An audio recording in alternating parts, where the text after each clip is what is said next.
What is going on, world? What's up, YouTube? It's Zero here. Today I'm bringing you guys a brand new episode of Horror Theory. Welcome everyone to Horror Theory, the best horror related show here on YouTube. And I'm super excited about our episode here today. We have a lot of stuff to talk about, so let's get into it. The release date for Alan Wake 2 is getting closer and closer, and I wanted to talk about everything that we want out of this title, and I would love to hear the things that you guys want in the comment section down below. So let's get into it. So, guys, Alan Wake 2.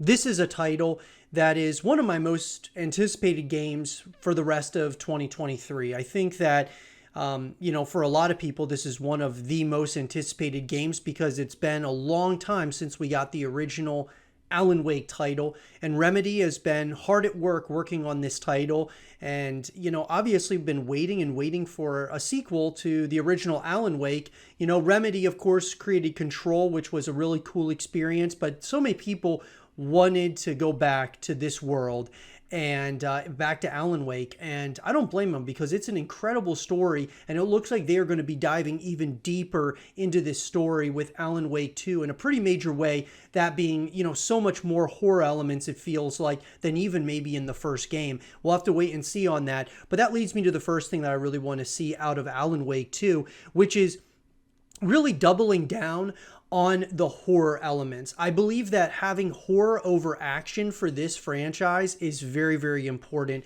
And so really making sure, maximizing those opportunities from, the perspective of horror over action. I certainly want there to be action in this game, guys, but I just want there to be more of a more horror elements than action, and that's at least what they've been promoting quite a bit, is that this is going to be a true horror title. And so I definitely hope that is true when the game releases.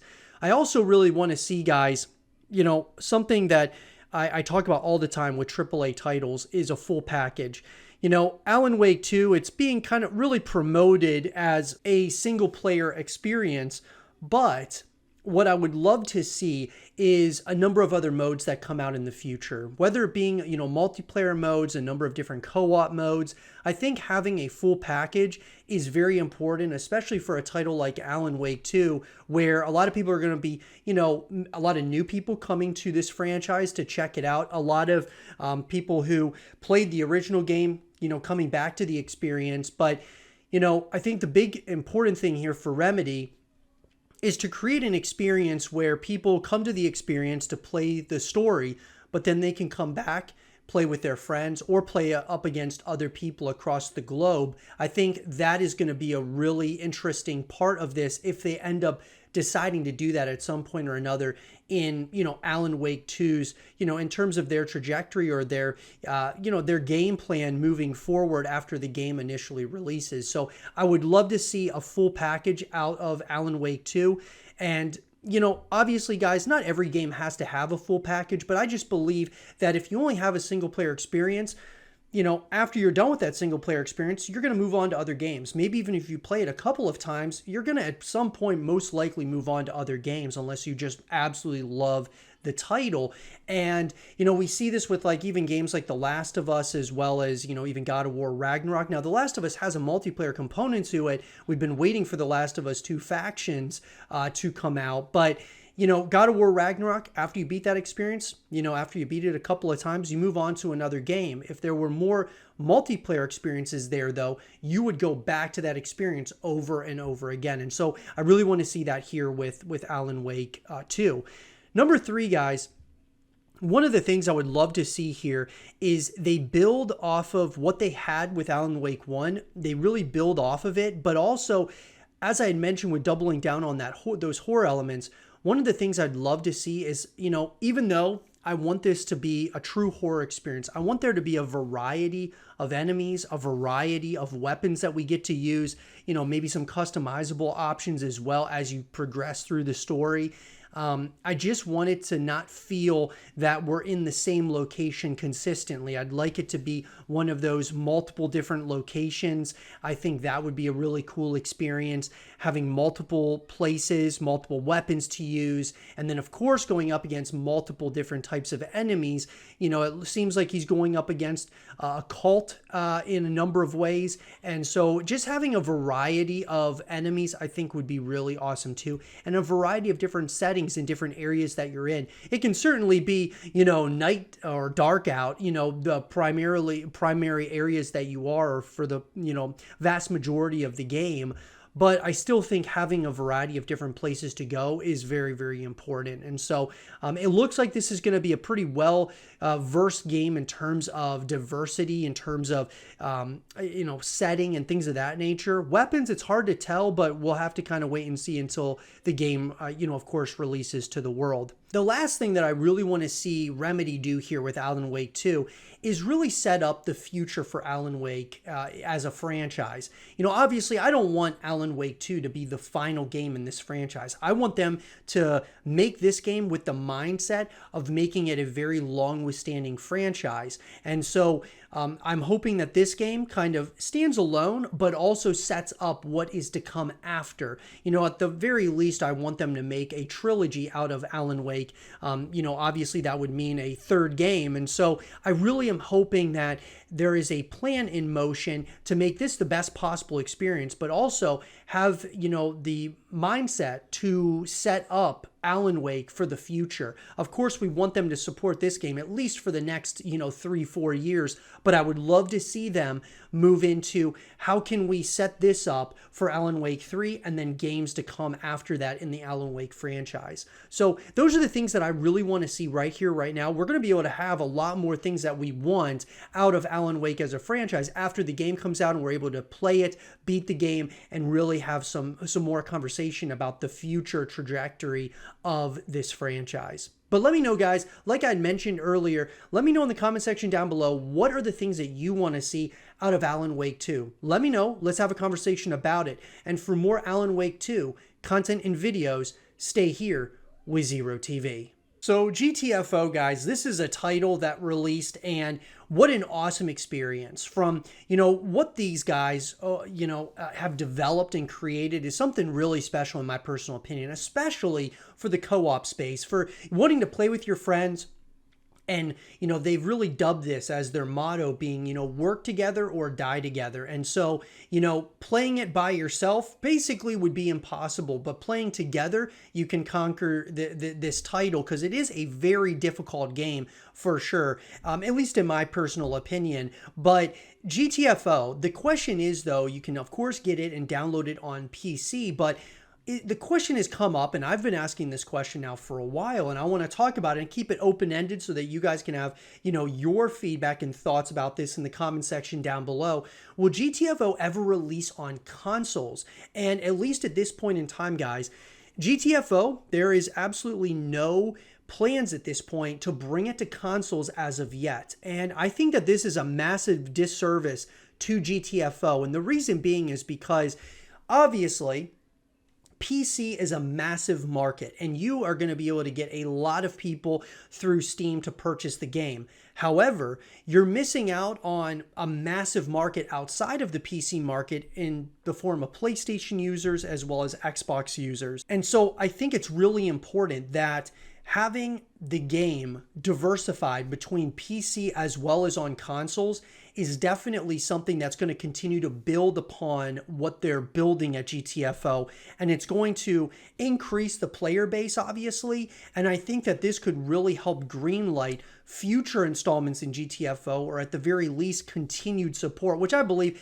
that it's going to get continual support regardless of whether it's just on PC or it's on consoles as well. I just think, though, guys, that this game, in my mind, would be awesome on console. I think it would be a fantastic console experience. I think of, you know, I obviously I play Xbox primarily. I have a PlayStation as well, But playing Xbox and obviously adding people to your party and then playing with those people in a co-op setting, especially like a co-op horror experience like this, there's not a ton of them out there. Obviously, like Rainbow Six Extraction was really cool out in the, the co-op genre for horror games, but I think GTFO really stands alone and does a fantastic job of this in terms of mechanics, difficulty, having fun with your friends, coming back to the experience over and over again. And so having a console release, I think, would be huge for this title because, at least in my mind, I want to see GTFO be as big as it possibly can be.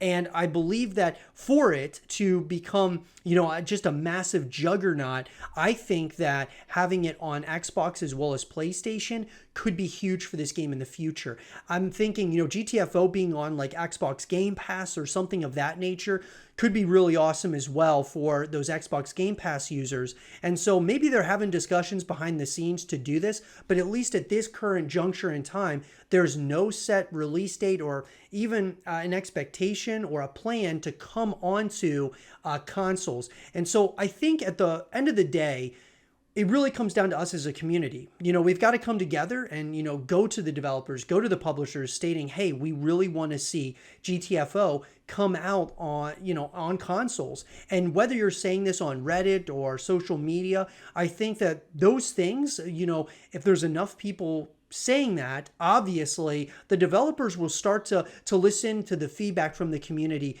and at some point or another we may get GTFO on consoles. But let me know, guys.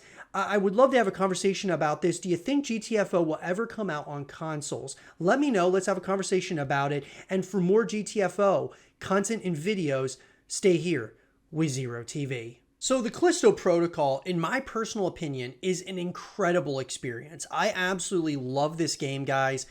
Even though I know the reviews and a lot of people had a lot of complaints at launch about a number of things, whether it was bugs and glitches or whether it was the combat mechanics, the gameplay, the story, the main character. There was a lot of complaints that came out when this game first released. And for me, though, I have absolutely loved the Callisto Protocol. Even the things that they've added on later on, like the Season Pass, I think that this has a setting for the future of what could be a very special franchise.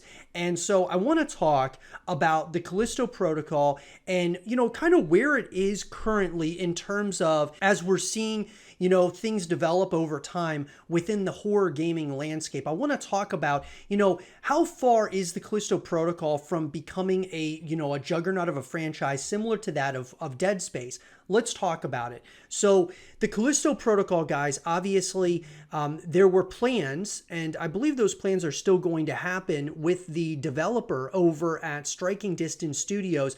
Their plan is to service this game for 4 years at least until, maybe they decided to greenlight a second game. It's hard to say exactly what the roadmap looks like now because of the critical reception of the title. And so even though I believe that it's a very underrated title, I mean, when you talk about from a graphics perspective, when you talk about, in my mind, I thought that the environments, yes, the enemies, there wasn't a ton of variety there, but they could certainly expand upon that. You have to remember that this is the first game within this universe. And so a lot of people, comparing it to Dead Space, obviously, because it's a spiritual successor to it.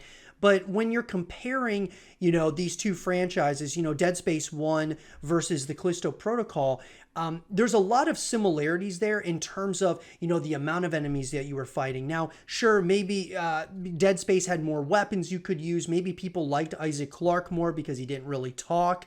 There's a number of things there. But when I look at the Callisto Protocol and I see the visual fidelity that this game has put together, and then on top of that, I thought that the story was pretty good, and I thought that they could really build off of it. Not the greatest story ever, we've seen it before, but I felt like they could really build on it. So where does that kind of leave us? Well, I think it leaves us, guys, with a game that is definitely, I believe that there certainly were, a lot of positives out of the Callisto Protocol. There were certainly some negatives, and now they got to look go back to the drawing board, that being Striking Distance Studios, saying, okay, what did we do right? What did we do wrong? And what can we do different moving forward? And I think that, there was a lot of talk that this was a game that was going to be in the PUBG universe. And so that's a very interesting element as well, because this being a title that could have been in the PUBG universe, and then they decided not to do it. There's been some back and forth there, but you wonder, would they ever decide to tie it back into PUBG to get a second Callisto Protocol made? Because at this point, we have not have confirmation that they're going to make a Callisto Protocol 2. And really, in reality, a lot of people have talked about this being the next, trilogy. Like they were going to make, a Callisto Protocol 1, 2, and 3 to make this like a trilogy, similar to what happened with Dead Space. And so obviously a lot of those things are in question now because of the launch. Obviously, as the Callisto Protocol is continuing its trajectory, I believe that, they updated a lot of things. They made the experience a lot better, in my personal opinion, and they added a lot of things in the season pass, from riot mode to, different bundles and all these different things that they did within the game to bring you back to the experience over and over again. I think there's something definitely special here. And in my mind, it is on a fantastic trajectory to being as good as Dead Space. I just think that now you go back to the drawing board, you look at the things that you did right, wrong, what you can do different in the Callisto Protocol 2, and you move forward. And like I said, guys, I think that the Callisto Protocol has a great foundation upon what it can do to move forward. Time will tell. We'll obviously have to wait and see what they decide to do at Striking Distance Studios, as well as with Crafton, because I thought that the marketing to the graphics, just everything, even from the website that they have, it all looks so good. They do such a good job with the marketing and stuff. I think if they just hone in on the issues that they had in the first game, they're really on the right path to creating something very special in the future.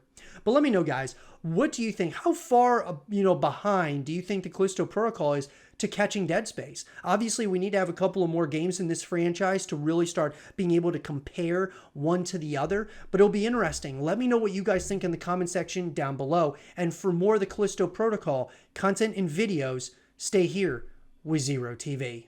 I've stated this a lot, but quantumerror is one of my most anticipated games of the future. It's one of my most anticipated games of this year, that being 2023. I've been waiting for this game, creating a lot of content around this game, and you guys can check out all of my quantumerror content here on the YouTube channel. But I want to talk about something that's really interesting that people are talking about in the community is quantumerror having, this initial game come out. What's the plan after quantumerror for the guys over at Team Kill Media?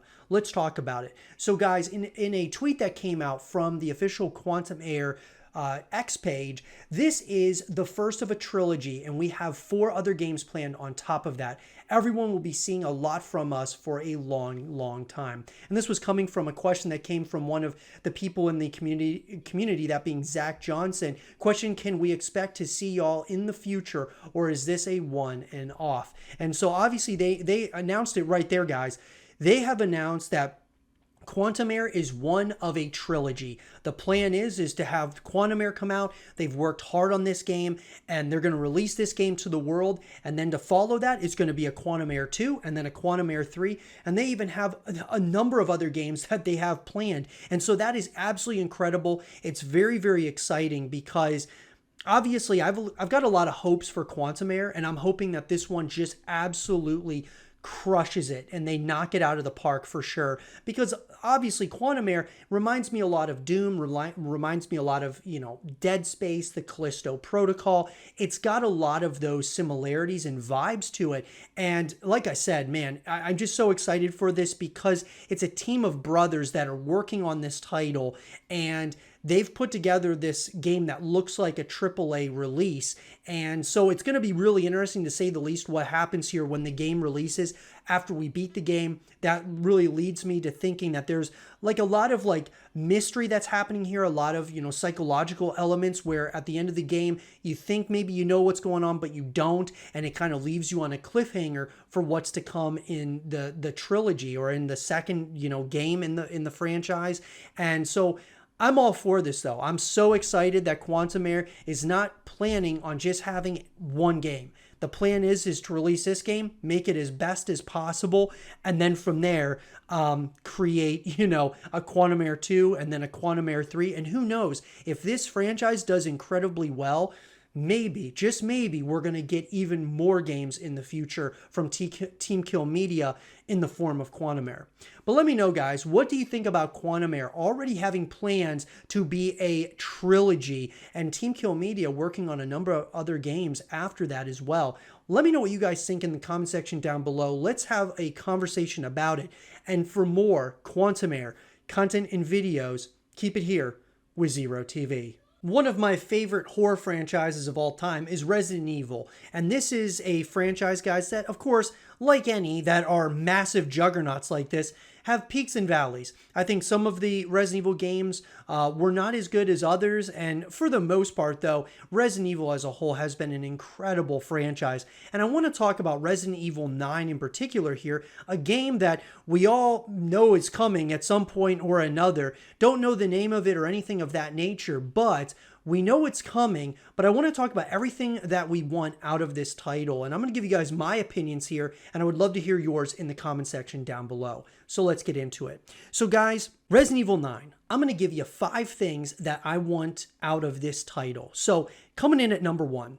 The big one for me, guys, when we talk about AAA titles, I talk about this and pound this table all the time about this, and that is a full package. Now, I know that we have Resident Evil Reverse, but what I would love to see here with Resident Evil 9 is a full package from the perspective of single-player story, multiplayer experiences, and co-op modes, where number 1, you have a single-player experience that you play through and you can learn all about the story and the lore and the legacy of where they're trying to go with the story. And then you have co-op modes where you can play with your friends, going up against waves and waves of enemies potentially, or playing the story together with your friends and being able to, go through that story and experience together with other people. And then lastly, playing against other people across the globe in the form of a multiplayer experience.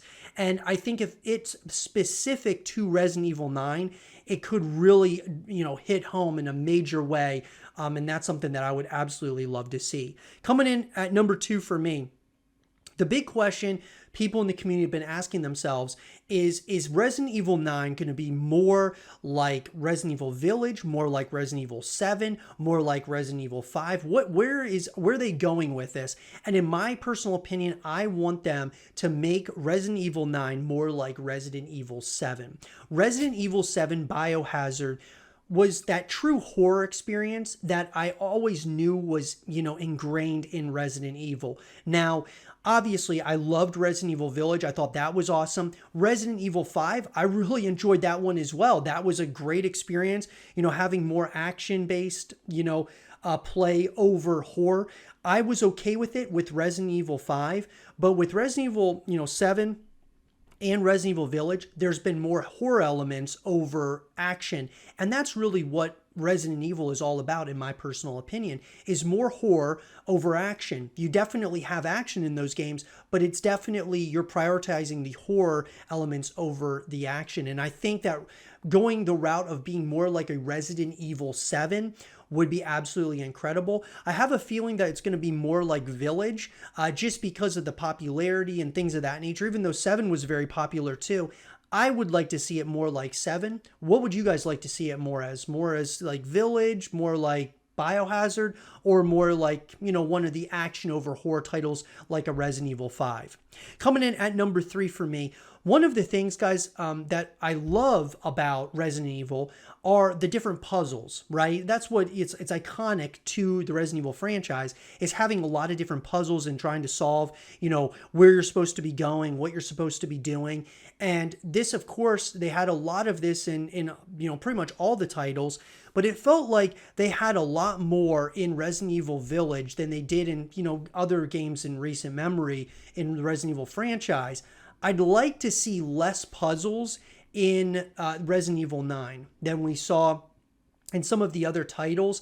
Not that I want them to go away completely from the puzzle solving and things of that nature, but I would love for them to kind of lessen it, because I noticed a lot where whenever there's a lot of puzzles, it sometimes takes you out of the experience because, especially if you get frustrated trying to figure out a specific puzzle, sometimes that can, draw you away from the game. Instead, I think having puzzles and having it very calculated where you're putting them is very important.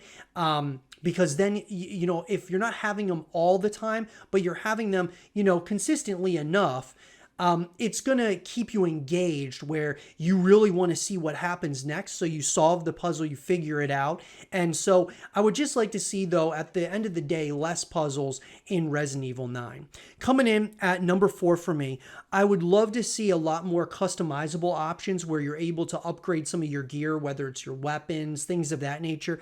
I'd love to have, just a lot of customizable options for from your character to your weapons. I think that would be really cool. Kind of raise the bar even to another level when it comes to customizable options. And lastly, guys, at number 5 for me, I'd love to see them have a roadmap here, like a season pass or something of that nature, where they've got a number of different DLC content that is planned to come out for Resident Evil 9, which, at the end of the day, after you're done playing the game a couple of times, you have something else to look forward to, that being like a roadmap, essentially, of a season pass or, DLC, things of that nature that will be coming at some point down the road. But let me know, guys, what are the 5 things that you want to see out of Resident Evil 9? I'd love to hear your guys' thoughts in the comment section down below. And for more Resident Evil 9 content and videos, stay here with zrotv. So Silt is a indie horror game, guys, that came out, and this is a title that was really interesting from a number of different perspectives, from puzzle solving to having some very unnerving sound design in it. And it was a very short game as well. But some of the things about it were a little bit complicated, and some of the puzzles were difficult to solve as well, at least in my personal opinion.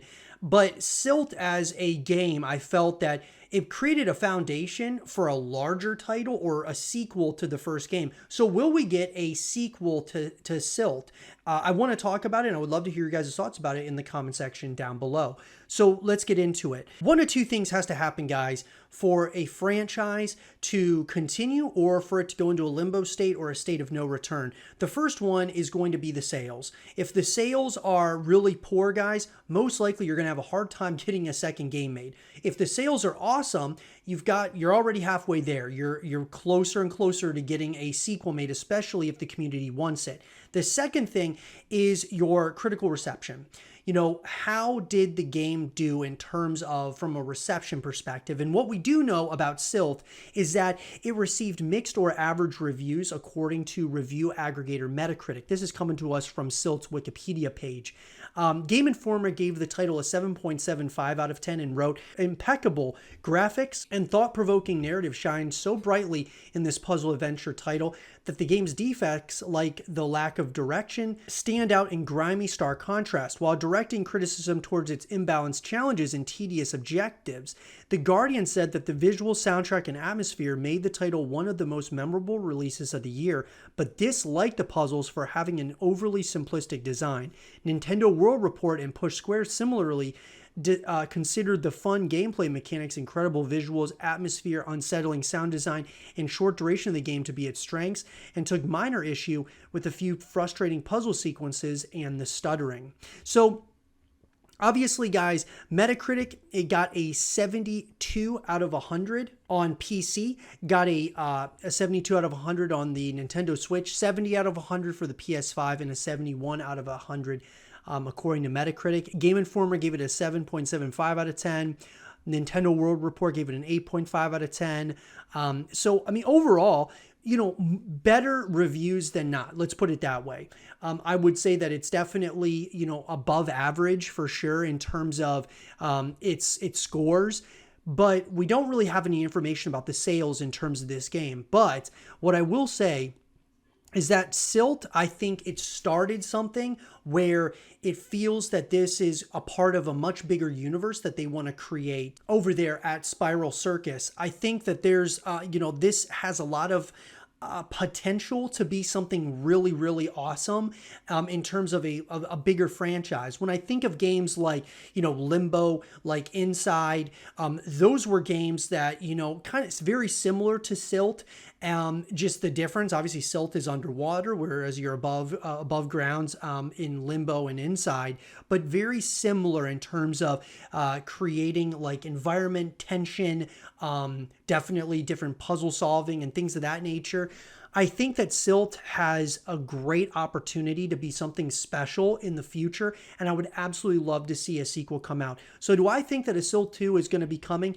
I believe, guys, that Silt 2 should come out, and I think that it will come out. If they don't do a Silt 2, maybe they'll do something similar to what, with Limbo and Inside, where what they did was they decided to create a game that wasn't necessarily in the same universe, or was it, right? And so it was a little bit different, but for sure something very, very fascinating. So I think they could do something certainly similar here with Silt. But let me know, guys, do you think we'll ever get a Silt 2? I would love to have a real conversation about this in the comment section down below. Let's talk about it. And for more Silt 2 content and videos, stay here with zrotv. So in my opinion, the Callisto Protocol is massively underrated. And I think that, yes, it did have its problems, but, there's always issues with every game that comes out. There is no game that's ever perfect. And I think that because there was so much hype and anticipation behind the Callisto Protocol, when the game released with some issues and people didn't like some of the gameplay mechanics and combat mechanics and the story and the main character, it created a negative energy, of course, around this horror game. And I want to talk, though, about will we ever get a sequel out of the Callisto Protocol? There were talks that we were going to get, a Callisto Protocol 1, 2, and 3 as a trilogy, similar to what happened with Dead Space. And obviously, with all of the negativity that came out and then the sales and things of that nature, it's making it a little tough to see if the future of the Callisto Protocol is for there to be continued sequels, or if Striking Distance Studios is going to shut it down and move on to another title. Let's talk about it. So guys, in an article coming to us from Shane Michael O'Gorman of Game Rant, leading up to its release, the Callisto Protocol was generating a fair bit of hype, aiming to be a spiritual successor to the Dead Space franchise, and even including many members of that original development team.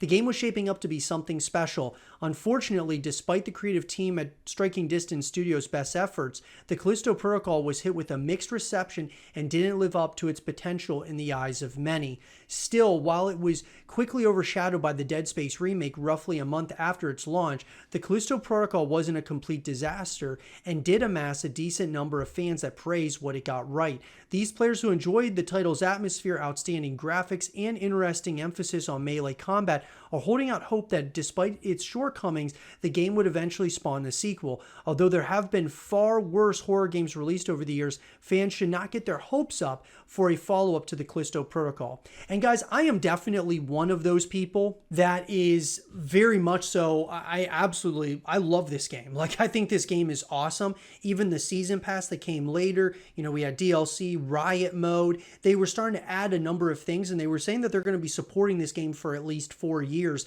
So I'm hoping that at the very least they're going to be supporting it for the next 4 years. But the thought of a sequel in my mind would be incredible. I would love to see a sequel to this, kind of take the things that they did right, the things they did wrong, and what they can do different moving forward. And I think a lot of people would actually give it another chance. So AAA video games are no easy tasks, especially for a new studio. Striking Distance Studios was formed with developers originally from Visceral, as well as the Call of Duty series. While the overall design and gameplay of the Callisto Protocol is open to debate, it is difficult to deny the high production value on display in the game throughout the entirety of its runtime. The photorealistic character models, impressive lighting, and immersive audio design all shine in the game and definitely weren't cheap to produce. For this reason, there was a lot of pressure on the game, hoping that it would be a big enough success to recoup its production budget.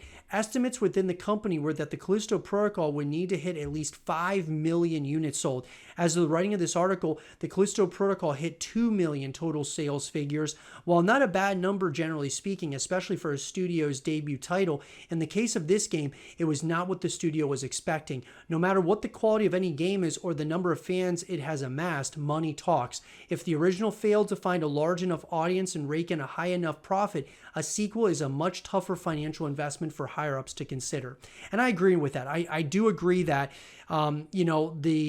the sales were not good. They should, obviously it's crazy. I think that for a lot of you out there, the game has definitely been discounted in a major way. If you have not checked out this game, it's a great time to try it out because it's definitely on sale in a number of different places.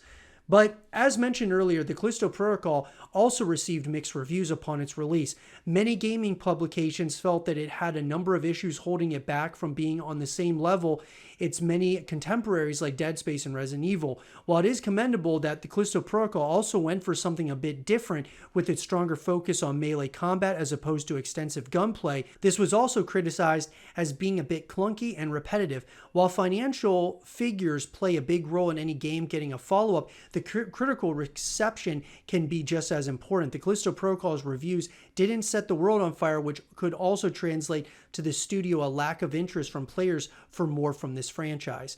And like I said, guys, I mean, the two things that can, really help or hurt a franchise is one of two things: money and the reception. If one of them's doing awesome and the other isn't, it's kind of 50-50. But if both aren't doing so good, it's really hard for a studio to, push forward and make another game. Now, could the Callisto Protocol become a cult classic? I think that's absolutely going to happen. And when that does happen, people are going to look back and see the graphical fidelity, kind of the things that they were trying to do. I just think right now, certain elements of the Callisto Protocol are misunderstood. They're just, the combat mechanics and things of that nature. It's just different. And with that, sometimes people don't like change in that way. And I think that if they made a Callisto Protocol 2, which I believe that they should, the bottom line is that they obviously need to really work on some of the combat mechanics of it. Even though I thought it was a great concept, having, my left thumbstick on my controller, being able to kind of dodge and things of that nature against enemies, it definitely wasn't for everyone. Speaking of Dead Space and Resident Evil, both of these series are at the top of their game right now. These franchises have had outstanding new entries in 2023 alone, and with other survival horror games slated for 2023 like Alan Wake 2, the genre has no shortage of content for gamers. Due to this competitive field and the original game failing to strike a chord, a sequel to the Callisto Protocol seems highly unlikely. And, the reality is, guys, is that I think the big thing in my mind is, when Dead Space came out, unbelievable. Second game I thought was even better than the first one. And then the third one was a massive step in the wrong direction. And it, failed in a number of areas. But years later, the community kept coming back, wanting a continuation of the Dead Space franchise. And, everyone thought that Dead Space was, in a state of no return. And sure enough, the community's voice was heard finally because they made a remake. And now I think Dead Space is back for the long term because the remake did awesome and they're going to continue pushing that franchise forward, or at least they definitely should. The Callisto Protocol could be something very similar to this. I think that, Striking Distance Studios, when you just look at what they did with this game, I think there's a lot of things that they did absolutely incredibly. Now, will they say, you know what, the other thing that we've done is Call of Duty, maybe we're going to make a first-person shooter? They very well might do something like that as their next game. But in my mind, the Callisto Protocol is something so special that has the makings of greatness. And so if they were to go back to it, go back to the drawing board, figure out what they did right, wrong, and what they could do better moving forward, I think it could be something very, very special. But let me know, guys, do you think we'll ever get a Callisto Protocol 2? Let me know in the comment section down below. And for more of the Callisto Protocol content and videos, stay here with zrotv. Speaking of the Callisto Protocol, I want to talk about, this game, when this game first released, yes, it definitely had its issues. But Striking Distance Studios, they fixed a lot of those bugs, glitches, things of that nature. And, I play the game, and I think that, after playing through it, seeing it for what it is, I got to tell you, I think that the Callisto Protocol, in my mind, is one of, if not the most underrated horror games I've ever played. Because I think it's also somewhat misunderstood. Because when the game released, obviously it introduced some different types of combat mechanics. And not everybody liked those combat mechanics. And I understand that. I get that, dodging and using your thumbstick to dodge the enemies and stuff is a little bit, it's a little bit different. But I actually loved the fluidity of it. I thought it felt great. Now, could they improve upon it in a second game? Absolutely. It was definitely not perfect, but I think them introducing and taking a chance on something new was absolutely awesome. Getting Josh Duhamel to be the main lead in this game, I thought that he was a great character. Now, people compare him to Isaac Clarke in Dead Space, and yes, Isaac Clarke, classic, figure, and obviously, you can't really, it's hard to compare the two, because I thought Josh Duhamel's character was great for what he was. And I think that over time, if you gave him a chance, especially if they made, a couple of more games in this franchise, he would start to grow on you for sure. Whereas with Isaac Clarke, it's kind of the same thing. He really didn't talk much at first. And then as time went, he became this cult classic, figure.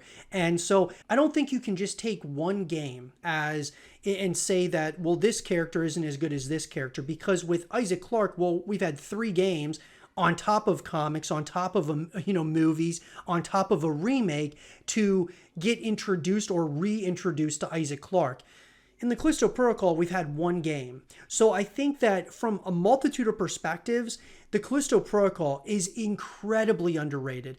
When we talk about from a graphical perspective, I would put the Callisto Protocol up against any other game out there just from a graphic perspective. Let's not even say any game out there. Let's say any game in the horror genre, period.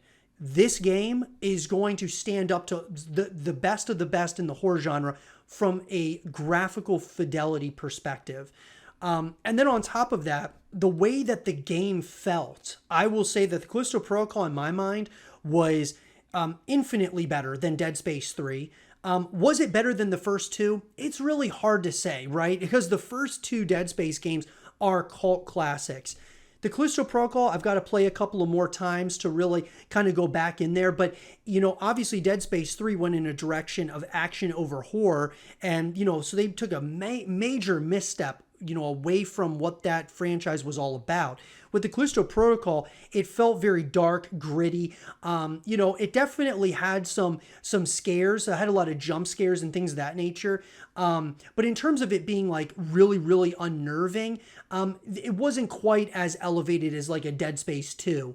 But I've always have felt that, one of the things that really made Dead Space stand out is the variety of weapons, the variety of creatures and things of that nature, whereas the Callisto Protocol, not so much. It was like a little, not a ton of variety there in terms of weapons. The baton is absolutely awesome, and they do have different weapons for sure, but it's something that a lot of these things that we're talking about right now are things that they could improve on a sequel, and that's why I feel that people judge the Callisto Protocol like it was already an existing franchise, like it was already, the 3rd game in the franchise or something of that nature.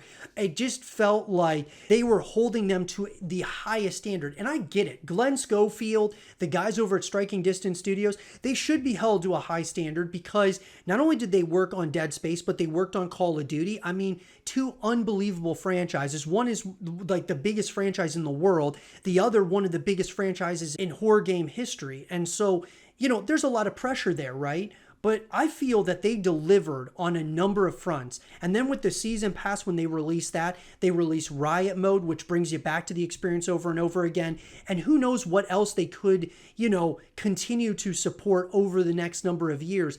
I just feel that the Callisto Protocol is one of the most underrated games I've ever played, especially, and if we'll talk about from a horror perspective, it is incredibly underrated. But I would love to hear from you guys. You guys think I'm right? Do you think I'm wrong? Do you think I'm crazy? Like, what do you guys think? I would love to hear your guys' thoughts about this in the comment section down below. Let's have a real conversation about the Callisto Protocol. And for more of the Callisto Protocol content and videos, stay here with zrotv.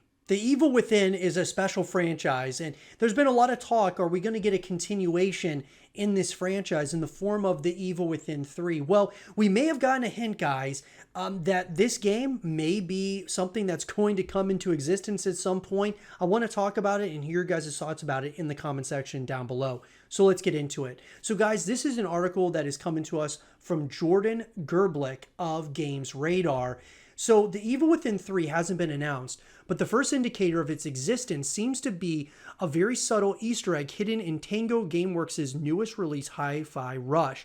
Hi-Fi Rush seems to be full of references to The Evil Within, but a newly uncovered Easter egg is the first to seemingly tease a new entry in the series. Games Radar was tipped off to the extremely subtle reference by an eagle-eyed reader, and I've since verified it myself. During the cinematic preceding track 11, The Needle Drop, Che and company are taking an elevator ride to meet Kale, the CEO of the Vandelay Corporation and the game's final boss.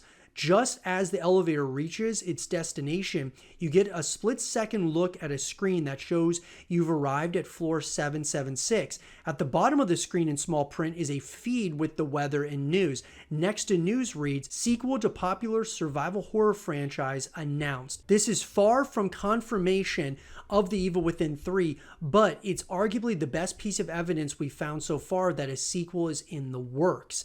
The only games Tango has developed outside of The Evil Within and Hi-Fi Rush are the mobile games Hero Dice and Ghostwire Tokyo, which both isn't a franchise and isn't a survival horror game, making The Evil Within the only plausible candidate for what this Easter egg is referencing. And so what I'm thinking, guys, is that The Evil Within 3 is all but confirmed at this point. It is definitely something that they are going to be working on, if not already working on behind the scenes, and we should be getting an official announcement potentially at some point in 2024. Maybe we'll get it at the end of 2023, but I think 2024 sounds like when we would hear about it.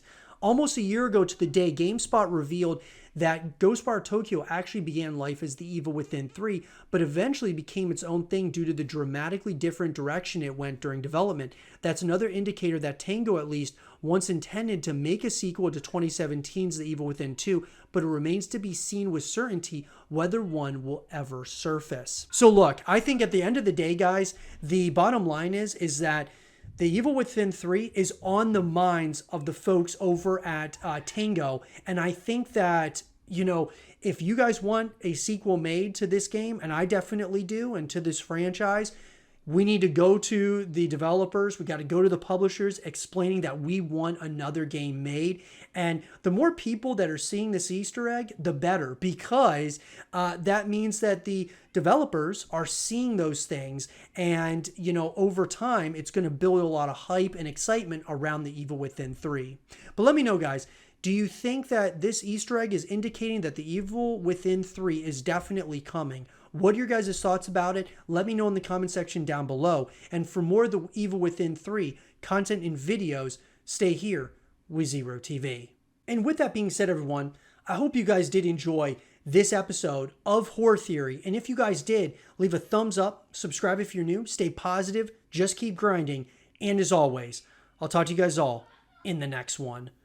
Peace.